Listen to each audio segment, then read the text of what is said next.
എല്ലാവർക്കും ആവശ്യം വിശ്വസിക്കാൻ പറ്റുന്ന മനുഷ്യരെയാണ്. അത് ഈ ഫീൽഡിലായിക്കോട്ടെ, ഈ ഓട്ടോമോട്ടീവ് സെക്ടറിലായിക്കോട്ടെ, അതല്ല മെഡിക്കൽ ഫീൽഡിലായിക്കോട്ടെ. കാര്യം ഈ രണ്ട് ഫീൽഡിലാണ് ഏറ്റവും കൂടുതൽ ഇൻഷുറൻസിൻ്റെ തട്ടിപ്പുകൾ നടക്കുന്നതെന്നുള്ള വ്യക്തമായിട്ട് തന്നെ പറയാൻ പറ്റും. കാര്യം ഇൻഷുറൻസ് ഉള്ള വാഹനമാണോ അതിന് എന്തും റീപ്ലേസ് ചെയ്യാം, അത് അങ്ങനെയാണല്ലോ, അത് അറിയാവുന്നവർക്ക് അതിനെക്കുറിച്ച് അറിയാം. അപ്പോൾ ഈ വാഹനങ്ങളൊക്കെ ഏകദേശം എൻ്റെ വർക്ക്ഷോപ്പിൽ നിന്ന് ഒരു 30 കിലോമീറ്റർ, ഒന്ന് ടൊയോട്ട ഫോർച്യൂണറും ഒന്ന് ഒരു ഇന്നോവയാണ്.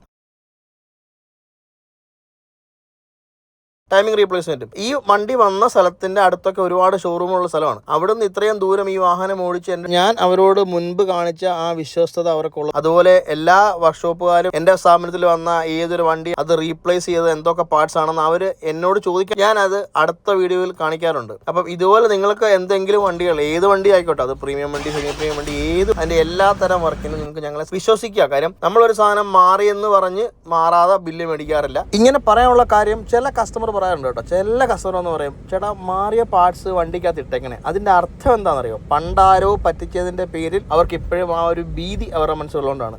ഈ വീഡിയോ കാണുന്നവർ, അവർക്ക് വണ്ടി ഉണ്ടെങ്കിൽ തീർച്ചയായിട്ടും ഈ ഒരു പേജ് ഫോളോ ചെയ്യുക. എന്തെങ്കിലും ആവശ്യമുണ്ടെങ്കിൽ കോൺടാക്ട് ചെയ്യുക.